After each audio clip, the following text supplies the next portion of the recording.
अस्सलाम वालेकुम my friends, welcome to future college. आज हम करेंगे केमिस्ट्री क्लास 11 चैप्टर नंबर 9 के MCQs. MCQs number 1, water can not act as. जैसे में मालूम है कि लुविस एसिड एक इलेक्ट्रॉन पेयर एक्सेप्टर होता है और वाटर का जो ऑक्टेट ऑफ ऑक्सीजन है, ऑक्टेट या आखिरी शेल के जो 8 इलेक्ट्रॉन है वो कंप्लीट है, ठीक है ना। और it can not accept an electron pair, और पानी जो है इलेक्ट्रॉन पेयर को एक्सेप्ट नहीं कर सकता। So it can not act as Lewis acid. तो पानी लुविस एसिड की तरह एक्ट नहीं कर सकता, तो हमारा करेक्ट ऑप्शन होगा option number A, Lewis acid. MCQ number 2,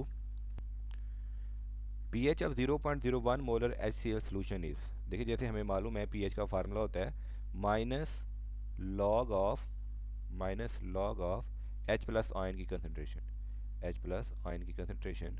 और जब हम इस फार्मूले में H प्लस आयन की जगह हम पुट करेंगे 0.01, यानी कि आप कैलकुलेटर पे लिखें minus log 0.01 molar, minus log 0.01 molar, तो आपका आंसर आएगा 2.0, क्योंकि हमारा पीएच का फार्मूला है minus log of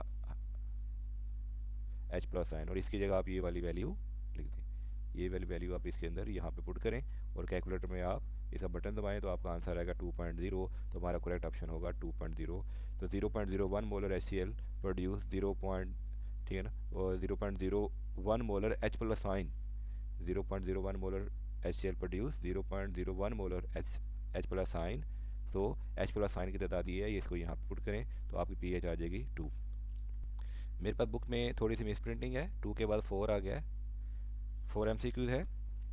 N equal solution of ammonium chloride, an equal solution of ammonium chloride, यानी कि इक्वल सोल्यूशन अमोनियम क्लोराइड क्या होगा? बेसिक होगा, एसिडिक होगा, न्यूट्रल होगा या एम्फोटेरिक होगा। देखिए अमोनियम क्लोराइड यहाँ पे लिखा हुआ है 4 पे। अमोनियम क्लोराइड का एक्वस सोल्यूशन करेंगे तो अमोनियम पॉजिटिव आयन और क्लोरीन नेगेटिव आयन बनेंगे।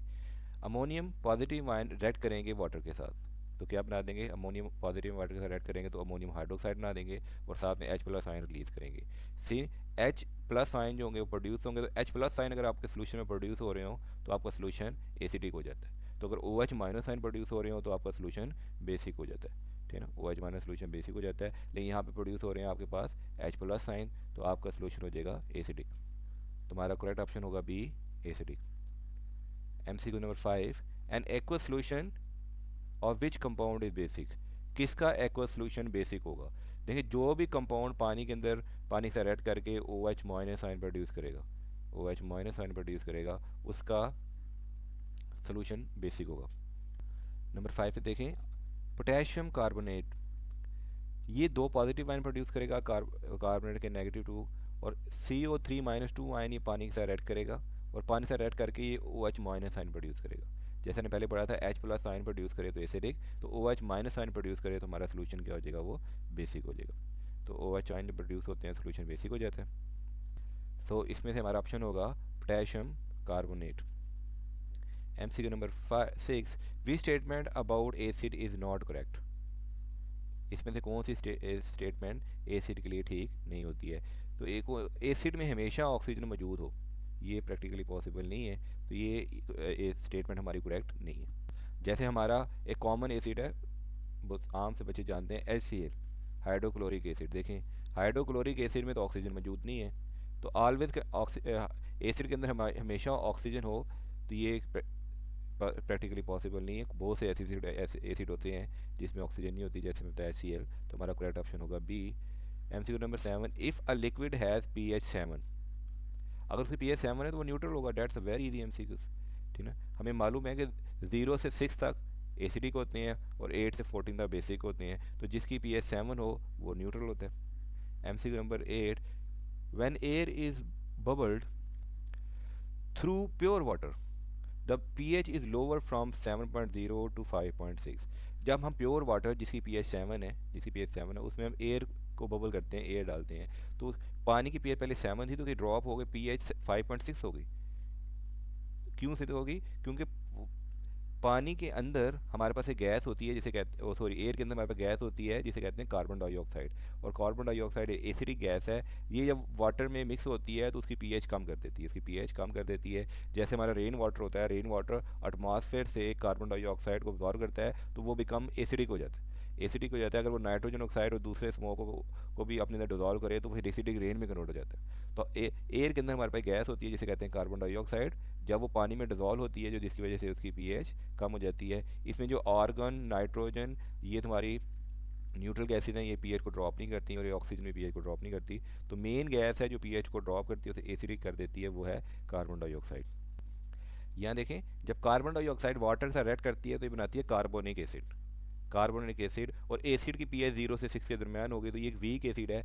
जब ये पानी में डिजोल्व होता है तो उसकी पीएच होती है वो कम कर देता है। तो ये रिएक्शन इसकी एग्जाम्पल।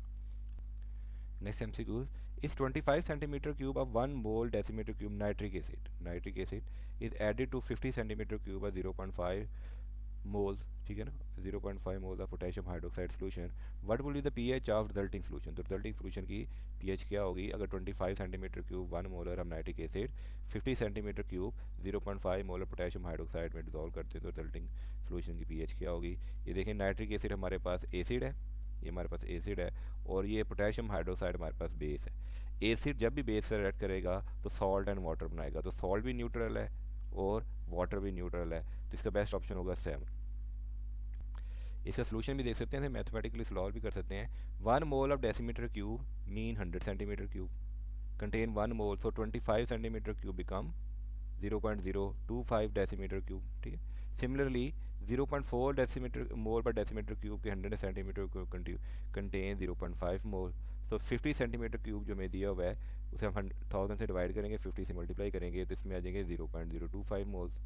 इसका मतलब है हमें एसिड भी 0.025 मोल दिया हुआ है, एसिड भी 0.025 मोल दिया हुआ है, और बेस भी 0.025 मोल दिया हुआ है। दोनों 0.025 हैं, तो एसिड और बेस दोनों इक्वल अमाउंट में हैं। दोनों इक्वल अमाउंट में हैं तो दोनों एक दूसरे को कैंसिल करके न्यूट्रलाइजेशन रिएक्शन करेंगे और कम्प्लीटली कन्वर्ट हो जाएंगे सॉल्ट एंड वाटर में। सॉल्ट एंड वाटर में कम्प्लीटली कन्वर्ट हो जाएंगे और उसकी पीएच आ जाएगी 7। नेक्स्ट एमसीक्यू है, अ ड्राई एसिडिक एसिड।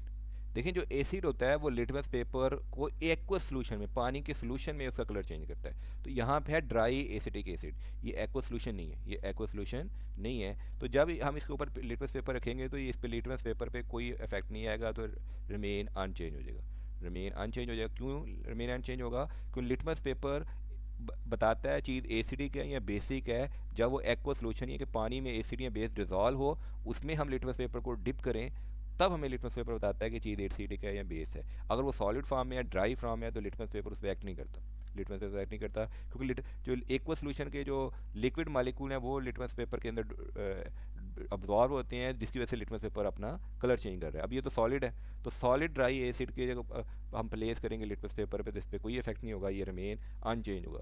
लेकिन अगर ये ड्राई के साथ हम इसमें वाटर डाल दें तो फिर लिटमस पेपर का कलर चेंज होगा। लेकिन यहाँ पे तो उन्होंने कहा है कि वो ड्राई है, तो ड्राई के ऊपर लिटमस पेपर रखने से कोई कलर चेंज नहीं होगा, वो रिमेन अनचेंज रहेगा। नेक्स्ट एमसीक्यू है हमारे पास, अब base is a substance. Base वो सब्सटेंस होती है जब एसिड के साथ रिएक्ट करती है तो वो उसे न्यूट्रलाइज कर देती है। अभी हमने बताया कि बेस और एसिड मिलकर सॉल्ट एंड वाटर बनाते हैं, तो बेस जब एसिड के साथ रिएक्ट करेगी तो उसको न्यूट्रलाइज कर देगी, उसे न्यूट्रलाइज कर देगी। तो कह रहे हैं which of the following substance is not a base.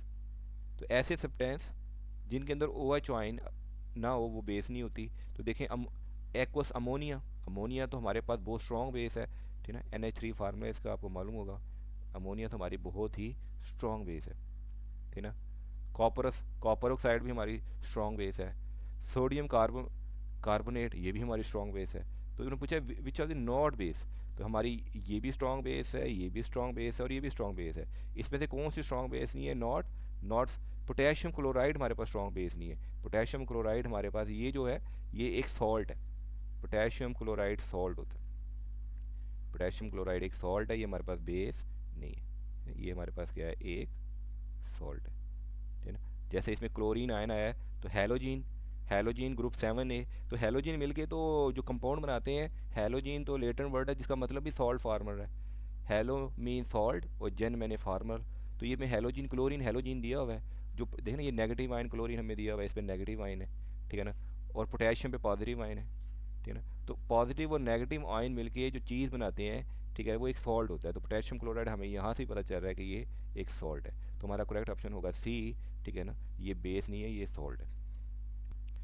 Next वाले MCQ, a strong acid, option 1 कह रहा है is always partially ionise, no partially, strong acid तो पार्शली आयोनाइज नहीं होते, नहीं जो स्ट्रॉन्ग एसिड होते हैं तो कम्प्लीटली फुली पूरी तरह आयोनाइज हो जाते हैं वाटर में, ठीक है ना। Is always fully ionise, yes yes, तो हमारा ऑप्शन ये करेक्ट होगा कि स्ट्रॉन्ग एसिड हमेशा फुली कम्प्लीटली तौर पे आयोनाइज हो जाते हैं इन एक्वस वाटर सोल्यूशन, ठीक है ना। ऑलवेज डीकम्पोज कार्बोनेट, नहीं डिपेंड करता है कार्बोनेट को डीकम्पोज करेगा कि नहीं करेगा, कुछ एसिड करेंगे कुछ एसिड नहीं करेंगे, तो ये ऑप्शन तो ठीक नहीं है। ऑलवेज कंटेन ऑक्सीजन, तो ये हम पहले भी एमसीक्यू में पढ़ चुके हैं, जैसे HCl हमारा एक ऐसा एसिड है जिसके अंदर ऑक्सीजन नहीं है, तो ये CO2 और ये ऑप्शन हमारे गलत है। तो एक स्ट्रॉन्ग एसिड वो जो भी एक स्ट्रॉन्ग एसिड होगा वो ऑलवेज फुली आयोनाइज हो जाएगा सोल्यूशन में।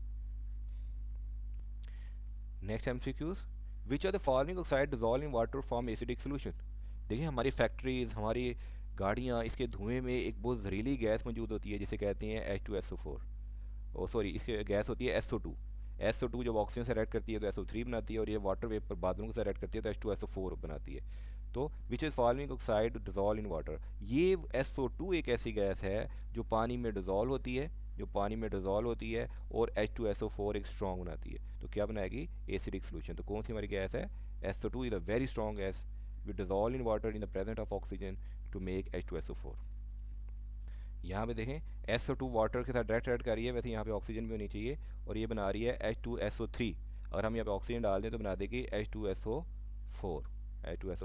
अब ऑक्सीजन की कमी है तो ये बना रही है H2SO3, तो ये प्रोड्यूस कर रही है एसिड, H2SO3 और H2SO4 दोनों एसिड। Last MCQs, when crystal of copper sulphate, जब कॉपर सल्फेट के क्रिस्टल को हम हीट करेंगे, it colour change from blue to white, it cause by, ठीक है। अब कॉज बाई आप 9th में पढ़ के हैं केमिस्ट्री में, कॉपर सल्फेट 5H2O मालिक्यूल को ये अब्जॉर्व कर लेता है, और जब इसको हीट करते हैं तो ये वाटर को लॉस कर देता है, तो हमारा ऑप्शन होगा ए। द क्रिस्टलाइन कॉपर सल्फेट जो होता है जिसका कलर हमारा ब्लू है, ठीक है ना, इसके अंदर 5 वाटर मालिक्यूल होते हैं और इसका कलर ब्लू होता है, जब इसको हीट करते हैं तो ये 5 वाटर मालिक्यूल लूज कर देता है और बिकम कलरलेस या वाइट बन जाता है, तो हमारा A option is the best option. Thank you my friend. इस चैप्टर के शॉर्ट लॉन्ग क्वेश्चन और सेल्फ असेसमेंट भी आपको इंशाल्लाह ताला इसी प्लेलिस्ट में मिल जाएंगे।